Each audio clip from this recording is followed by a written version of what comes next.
Hello, this is the Watchdog, and welcome back to Fun with Watches. If watches weren't fun, you'd only need one. Today we're going to review the SANDA 3118. Start out with the wrist check. I'm wearing this Camille 9288, homage to a Tpu PRX.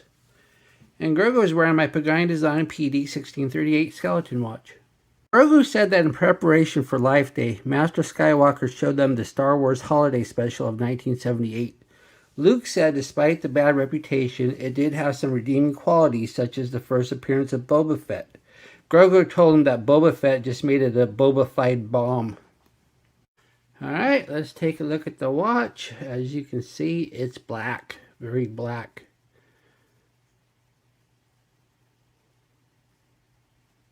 And it did not come in a box. This is a $11 watch. They usually don't come in boxes. And I don't remember any unsigned warranty cards or anything of that nonsense. It's just a watch. This is the second SANDA on my channel. The first one is one of my more popular videos with over 3,600 views, so I decided to give another one a look. This watch is only $11 and is completely made of plastic other than the case back. Not all plastics are created equal, and unfortunately this one seems to have a rather toyish plastic. Kind of reminds you of a knockoff Lego. Speaking of toys, often on toys, dials and gauges are fake, and this one has a timing bezel that doesn't turn. So yeah, that's a fake timing bezel. The watch is 45 millimeters at the bezel, and 48 millimeters if you count this little protruding thing on the case and the crown guards. So yeah, this is a big watch. 49.3 millimeters lug to lug, which isn't bad considering the size of the watch. It's 13.6 millimeters thick. So it's kind of chunky for a quartz, and only weighs 46 grams on the supplied thermoplastic polyurethane strap. If you look at the bezel, once again, it's fixed. You cannot spin it, and there is no lume pip. You just have this black dot here, and I guess since you can't use it as a timing bezel, then I guess it's no big deal that you don't have a lume pip because it would be fixed anyway. Then when you look at the dial, it says SANDA on top, then WR 50 meters on the bottom. Yes, you only get 50 meters with this watch. So I guess that doesn't matter because you're not going to take this diving anyway because the timing bezel doesn't work. Then if you look at the indices, it looks like they're all painted on, and I got this colorway which has the very subdued gray indices. If I would have got the one with the green strap, I would have got white indices, and maybe the lume would have been better on the white because the lume on these gray ones is completely awful. You'll see later in the lume test. Then the hands are white, and actually the hand lume isn't too bad considering the price of this watch. Once again, you'll see that later on in the lume test.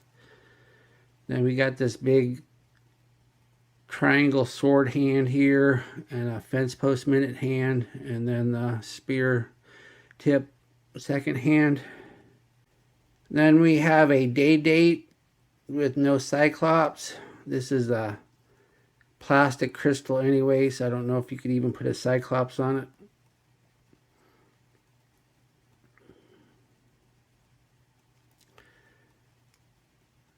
The crown is not a screw down. You only get 50 meters water resistance, so you're not going to get a screw down. Then if you look at the crown action, let's see, did we get a minute hand jump? It's not so much that it's jumping, it's just when you press down, yeah, it can turn on you while you're pressing down, so that's always annoying. That's just a side effect of these cheap quartz watches. So you just got to be extra careful when you set them. Then of course, this being a day date, when you go down it sets the day of the month. When you go up it sets the day of the week. And as you can see, it's the other language is Chinese, and it's not Spanish or French or whatever the most watches sold in America have. The crystal is plastic, So I guess if you scratch it, at least you can buff it out. Then the case is also plastic. This is called an ABS plastic. And as you can see, it's kind of just has a cheap feel to it. When you compare it to the resin plastic of, let's say, a Casio, the Casio just feels sturdier. But of course, I'm not going to put it to a stress test or anything to see what it takes to break it. Then for some reason the case has this little protruding end here. I don't know why they did that. It just makes the big watch even bigger. Then if you look at the case back, this is the only metal you're going to see. It says stainless steel back. And as you can see, instead of a screw down or a press on, you have the one with the little tiny Phillip head screws, which is typical of your digital watches and not your analog.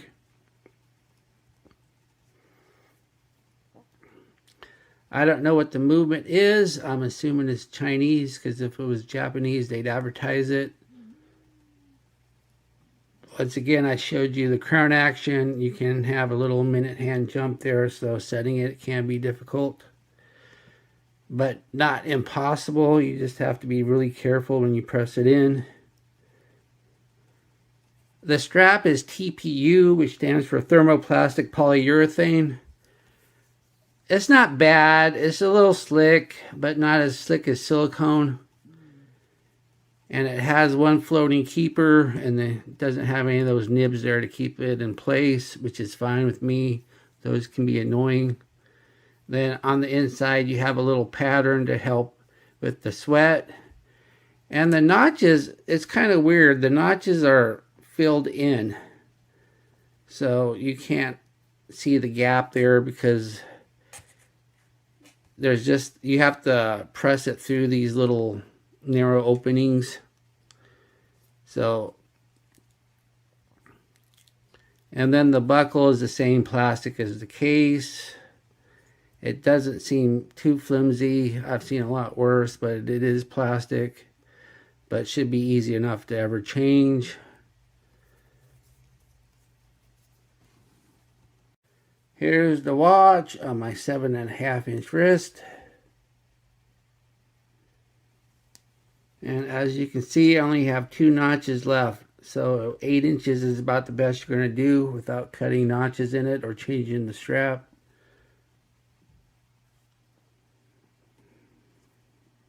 Here we are in the loom room. Not expecting great things, but let's give it a shot. Speed up the time, the indices fade immediately. However, the hands are what matters, and the hands are much better. Not too bad considering the price of this watch. What do I like about this watch? Well, I do like the looks of it. I wouldn't have reviewed it if I hated it. And I like the fact it has a day-date complication. And the hand loom isn't bad considering it's an $11 watch. What are my gripes and groans? Bezel doesn't turn. I hate fake bezels. The index loom is a joke. The protruding edge on this case makes it bigger than it should be. Do I recommend this watch? Well, I don't hate it. It is an $11 watch. And yes, you're getting plastic, but you're going to get a plastic on a Casio at this price or anything else. It's a big watch, but it's so light you can hardly tell you're wearing it. So it all depends on, do you like the looks of it? It isn't horrible. Well, thank you for watching my review of the SANDA 3118. And I will be back with another review. Probably that Pagani design that Grogu's wearing. Be sure and like and subscribe to my channel. Bye.